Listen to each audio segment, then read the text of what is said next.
Welcome to Discover Indie Film. I'm your host, Jeff Howard, and I'm very happy to have filmmaker Nathan Tape with me. Hey, Nathan. Hey, Jeff. Thanks for having me. Thank you so much for being here. I'll start with a disclaimer. Nathan is in New Orleans. I'm in Los Angeles, so this is by Zoom. So if you don't like the sound quality, our apologies. There's a little micro delay with this, our voices are going up to a satellite and then down back to Earth. So that microsecond delay might make us sound like we're talking over each other. But this is going to be a great conversation because this episode of the Discover Indie Film podcast is going to be Nathan answering the Discover Indie Film 4 questions, which are name three favorite films, name an underrated film, name an overrated film, and name a lesser-known film that people should seek out. But before I let you answer, I'm of course going to mention Off Ramp. Nathan made the film Off Ramp that won the Best in Fest award for Best Feature Film at the Sherman Oaks Film Festival last year. It was a delight to have you at the festival. I'm the festival runner of Sherman Oaks Film Festival. Off Ramp is just one of the greats. Honestly, it's just one of the great. We've had great feature films over the first 9 years of the Sherman Oaks Film Festival, and so I just feel like I owe you gratitude for bringing such a great film to our festival. Because we get this reputation as a festival that only shows good films, and I always tell everybody, yeah, but we're nothing without the filmmakers. Like, if I get so depressed when I'm screening things for official selections and there's like 15, 20 bad ones in a row. And I start like moping around the house going, I guess we're going to have a shitty festival this year. And every year there's an Off Ramp, there's a something else, and everything gets better. So. Well, thank you for having us. We were really lucky and excited to be there. So thank you also for showing Off Ramp and showing it the love. Extremely grateful. For sure. And I just have to do it. 6 awards. 1 Best in Fest that I already mentioned. 1 Best Feature Film Thriller. That's a grand jury award, which was also covers Best Director of a Feature Film for you, Nathan Tape. Best Supporting Performer for Scott Turner Schofield. Best Performance by a Cast for the whole cast of Off Ramp, which was super well deserved because, wow, just fantastic performances top to bottom. And you and your co-writer Tim Cairo got Best Screenplay for a Feature Film. So that's how fucking good Off Ramp is. So people should go to offrampfilm.com, go to the watch tab and watch it as soon as they can. Please and thank you. Start watching while you listen to Nathan answer those 4 questions. But with that said, you want to hit me with 3 of it's a very intentional question because I don't want it to be like the best 3 films ever made. It's 3 favorites, films you love. It doesn't have to be, I love it when people sneak guilty pleasures in there sometimes. But anyway, what are your 3 of your favorites? Yeah, absolutely. Thanks. I love talking about my favorite films. There's no question. Huge cinephile myself. I would say one of the easiest answer for me as far as one of my favorite films is David Lynch's Wild at Heart. Absolutely one of my all-time favorites. It's very, very much inspired a lot about Off Ramp. It's Wild at Heart is like funny, it's emotional, it's violent, it's dark, it's unique. It's got such a different sort of voice. I love all of Lynch's work, but I think Wild at Heart is one of like the most it's just such an outlier amongst his work because I think it really has it has so much heart. And those stories that the characters tell, and it's really funny. Also, my dog is named Lula after Lula Fortune from Wild at Heart, so how could it not be among my favorites? But I would definitely call that one would be the easy first answer. Then the second answer is I really could pick any film from Stanley Kubrick's catalog because he is, in my opinion, my personal favorite filmmaker and love all of his work, just top to bottom. Really, I don't think he ever missed. But lately I've been, I really I could pick a lot of them, but lately I've been saying Eyes Wide Shut is the one that I really like a lot because I think it is kind of one of those that is a little underrated amongst his work. And I think it's kind of not really, you know, I remember when it came out, I remember it being like disappointed initially because it was, the last film was Full Metal Jacket. And then, so you're expecting something like that. And then it becomes this kind of like unique drama, but I think that movie has like stuck in my head for like 25 years, like in this really weird way. It like gets better in your head the more you think about it, because so much of what the characters are saying isn't what they mean. It's about like the subtext. Like the whole movie is subtext, which is such a challenging thing to get across. And I think it's just an absolute, like, it's just really wild and a really great film. And I think it really makes you think about things for a much longer period of time. And then I will say there's a lot of films that I could put in here, but I have to put at least one foreign film because they love world cinema, and I think I'll put one that's a more current film too. Is a movie called "Worst Person in the World" by Joachim Trier, which is a Swedish Dutch movie. And it's really emotional. I mean, it is a really great film, very beautifully photographed, actually by a friend of mine who I worked with named Caspar Tuxen, a brilliant cinematographer. But it's very beautiful and it's very sad, but it's just one of those emotional movies that just will, like, I don't know. It'll just hit you. It's not. It may not be a movie that I'm going to like watch all the time because it's very sad, but very beautiful. And I think it's one that just really, really struck me. So those will be the three I'll pick for now. And of course, as a cinephile, this list might change every day. But look, it's not. It's just your favorites. Yeah, you have more than three favorites, but yeah, obviously, yeah, I'm with you. I love Lynch, and now actually, as soon as you mentioned Wild at Heart, I do see inspirations for sure. And we were talking earlier about like things that, like comparisons, and I think when you really, if you like, I feel like that is one of the best comparisons because it's also like it's a love story too, but a much more of a romantic love story than Off Ramp, but there's still a uniqueness to it, right? The uniqueness, and there's a lightness to it that a lot of his other stuff doesn't have, and a humor to it for sure. Yeah. And I've heard, and I mean, Kubrick, get out of town. There's no, I still have, The Shining. He's got a Shining hoodie on. I still can never decide if anyone forced me to do these four questions. I'm always like, am I going to mention Strangelove or 2001? I can never, I'm always like, I'm just split right in half. Neither answer is wrong. Neither answer is wrong. I mean, I Paths of Glory and The Killing. I mean, the dude really never missed. It's unbelievable. Yeah, Barry Lyndon. Oh yeah. And I've heard nothing but great things about Worst Person in the World, and I still haven't gotten to see it because I got to figure out how to work in watching films that aren't submitted to the festivals. It's a lot. I mean, if you're watching a lot of movies, it is. But I do recommend. It is a really great film. Really, again, I think, especially it's interesting because even though it's about a woman and she is the focus of the film, there's these two male characters in it that are really interesting and just it's really, really something. I mean, I heard a lot about it and I kind of put it off for a while and I finally watched it and was like, wow, this movie is really something. Excellent. All right, cool. All right, well, question number 2 is an underrated film. Okay, I'm going to go with an underrated film that may even be, you know what? I'm going to change my, what I was going to say, and I'm actually going to say something that I just watched, or maybe I'll save that one for that. What can I say? Okay, all right, because I know that there's a one to seek out. The underrated film I will pick is a funny one, but one that I really loved so much, and I haven't seen it in a while. I need to watch it again. Death to Smoochie. Do you remember Death to Smoochie? Did you see it? That was that was directed by Bobcat, right?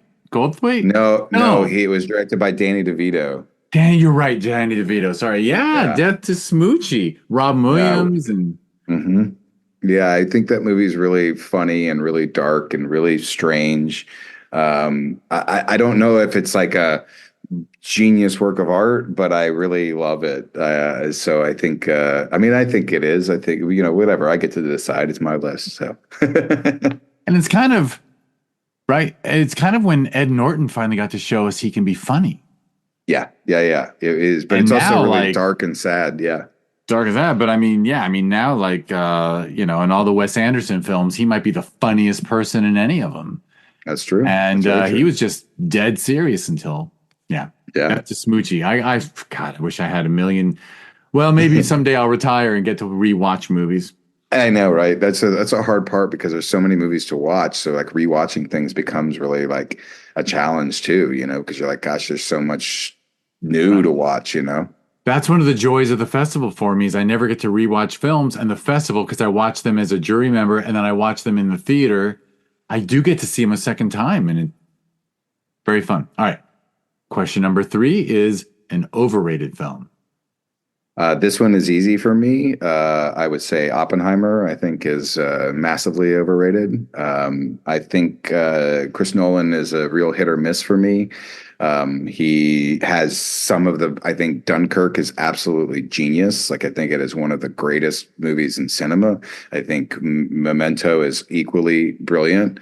But at the same time, I think, some of his movies, like I think Interstellar falls really short. I think it's like 2001, but with no heart. And it's like, how did you make this movie with like so little heart, which is crazy. And I just really felt like Oppenheimer was just like very underwhelming to me. I mean, yes, technically it's very, there's a lot of great technical achievements. There's amazing performances. But it just didn't really, to me, it didn't really add up to as much as it intended to. And it's not that it's just one of those movies to me, I'm like, I never need to watch it again. I never feel like this need. I think Nolan is like among the most talented filmmakers out there. And I think that's one of the other reasons why it kind of like feels disappointing to me because oftentimes I think, we kind of mentioned this earlier, but oftentimes I think a great filmmaker doesn't get recognized for their best film, but then they kind of get it for a lesser film. To me, I think Dunkirk, I truly think Dunkirk is an absolute masterpiece of cinema. And the fact that that was kind of like passed over for this, and like, it's kind of like, to me, it's like, yeah, Departed is good, but it's no Goodfellas to Scorsese or you mentioned No Country as opposed to some of the other Coen Brothers movies too, or so it's like I mean I don't know that I think No Country is the same as Goodfellas but I think either way the point is the same, which is that these brilliant filmmakers may have not been recognized for their best film, and then they kind of get almost like a sort of like, okay, well, this isn't your best film, but whatever. I'm going to jump back to and also say another film that I think is really underrated. That is a more recent film is Tar, the Todd Field movie, which was nominated for Oscars and stuff. But man, that movie still sticks with me. Hot Field is so great. Yeah. No, and I hear you. And Oppenheimer also, sometimes it's just the year, right? Like somehow that year became all about Barbie and Oppenheimer. And yeah, not Yeah, like we're saying, like although maybe not his although best I, work. although I will say, if I was to choose between those two, I would choose Barbie. I thought Barbie was great. I really loved it. Fair enough. Fair enough. I only saw Barbie on like a cruise ship TV, so I'm not sure. I'm not sure I'm allowed to.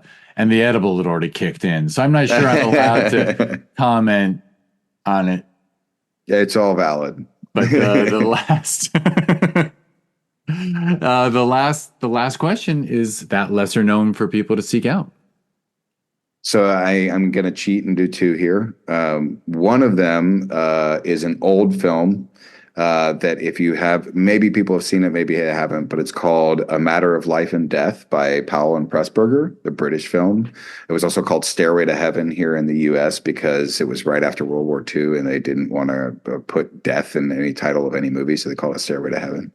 But it's a really beautiful, interesting love story, and I think that's great. And the other one I'm going to mention, actually, we had a screening of Off Ramp. We had like a little like premiere in LA, a couple, right when we came out, and we were blessed with Adam Rifkin, the filmmaker who directed Detroit Rock City and a number of other things. He came and was able to like ran our Q&A for us, just incredibly cool just to be able to have him see my film and talk to him about that notes, just whatever. And during the Q&A, Ouija Mac, he's got some songs in the movie, and he's a big psychopathic and a big juggalo musician. Ouija Mac asked him about this movie, Look, that he directed. This movie it's just called Look, Look, and it is basically a movie that comes from all from surveillance cameras, and but it's all fictional and it's all scripted. And but yet it's kind of like, as you first start watching it, it's kind of like just seems like this kind of fly on the wall surveillance about like these kind of random sort of characters. But as you keep watching it, it's like their stories start to interweave, and it's very, very interesting and very dark and funny, but it's very good. I was like, holy shit, I had not seen the film until after I met Adam, and we talked about it a little bit. And I was like, where can I find this movie? And he said, it's not streaming anywhere. He's like, just pirate it. It's fine. And so actually I did go to Amazon and buy a copy. So I did that. But if not, Adam Rifkin has told me you can pirate it if you want. But it's really, I don't know. It was one of those movies that I was like, holy shit, this movie is really smart and very prescient. Like, it really kind of predicted the sort of the future. And I was like, man, this movie now with like our cell phones and how we're constantly in front of a screen, because, again, it's all these surveillance cameras that are all around Los Angeles. So yeah, I'd say see. And there was also a TV series called Look, which I haven't seen yet, which is like he had one season that he did. So I recommend at least the movie. I hear the TV series is great. So excellent. No, that sounds all right. I gotta, as usual, I'm like, God, I gotta carve out some time, because I actually love those artfully done, like, found footage sort of. I think when this is even like, it's even more interesting because it really feels like Big Brother watching you too. And there's really this kind of unique and interesting commentary on this like Big Brother. And it's not like, although I did also for the first time watch Creep, the found footage Creep movie, actually last weekend, which I had never seen, which is a great found footage horror movie. Actually, I think I even said, I think next to Blair Witch Project, it might be the best found footage horror movie. But Look is really interesting because it is found footage, like you said, but it's like something else too. Because like you can really feel this idea of this kind of omniscient presence, and like it's really good, man. Really, really good. Sounds excellent. All right. Well, thank you so much. I guess it's time for us to wrap it up. So we could talk about. I got to talk about movies all day. So yeah, I know, and I can tell we've got a lot of overlap. That's for sure. Not that it's always, there's more to life than preaching to the choir, but it is nice to hang out with a member of the choir and talk about how good the hymnals are, because, we don't. Anyway, I'll leave it at that. It's just fun to talk about cinema, and I mean, film is the language of our era in a way. It's we don't talk about the great American novel anymore. We talk about great movies. Great film.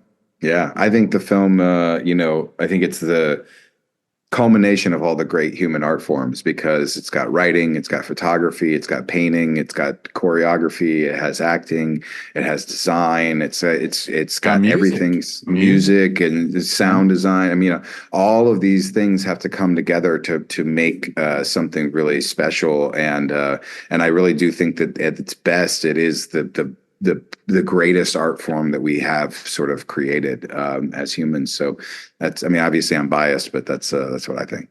No, I agree.